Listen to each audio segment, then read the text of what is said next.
The glorified era of Messi, Suarez, and Neymar. When you think of that season, only a few things come to mind. The MSN trio, 122 goals, the treble.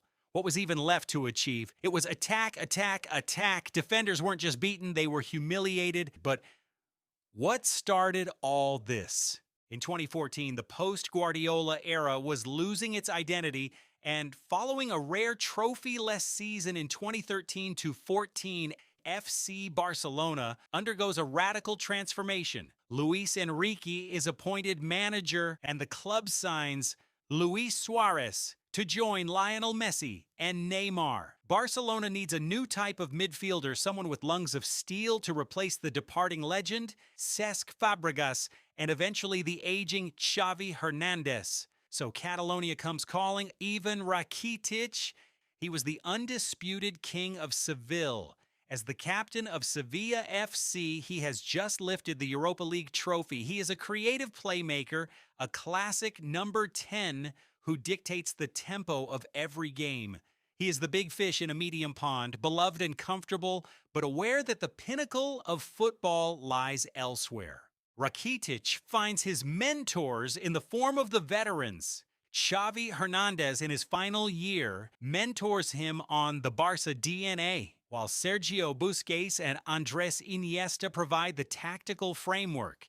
The challenge wasn't just to play, it was to serve the MSN machine. However, his most vital assistance comes from Luis Enrique, who gives Ivan a specific mandate: run so the front three don't have to. Under Luis Enrique, Rakitic found clarity. The manager trusted him to execute the tasks, covering spaces, tracking runners, and linking defense to attack alongside Busquets and Iniesta. He learned the rhythm of Barca's midfield while adapting to a more direct MSN-centric style.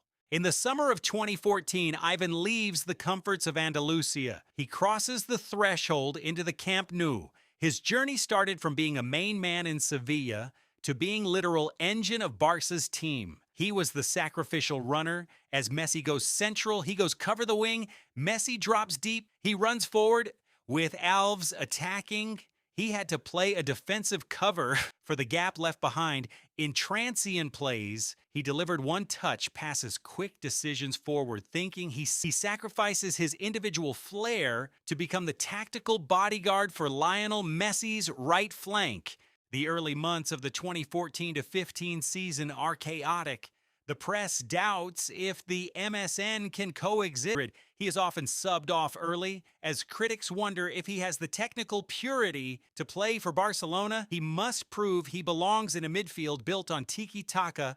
By the 2014-15 season's climax, Rakitic had fully integrated. He perfects the cover and crash style, covering the space left by Messi's drifting and sprinting into the box to provide a late goal threat. His intelligence allowed MSN to flourish without compromising structure. The turning point occurs in January 2015. The team clicks. Rakitic stops trying to be Xavi and starts being the underrated workhorse. The MSN is now a scoring machine, but Rakitic is the oil in the ultimate test. Arrives on June 6th, 2015, the Champions League final in Berlin against Juventus. Barcelona needed composure, not chaos, while chasing a historic second treble. If the midfield fails to contain Paul Pogba and Andrea Pirlo, the MSN will be starved of the ball.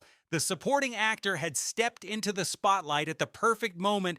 4 minutes into the final, Rakitic strikes. He finishes a sweeping team move to score the opening goal. He dominates the midfield for 90 minutes, providing the platform for Suarez and Neymar to seal a 3-1 victory. For the next 2 seasons, 2015-17, Rakitic becomes the unforgettable workman.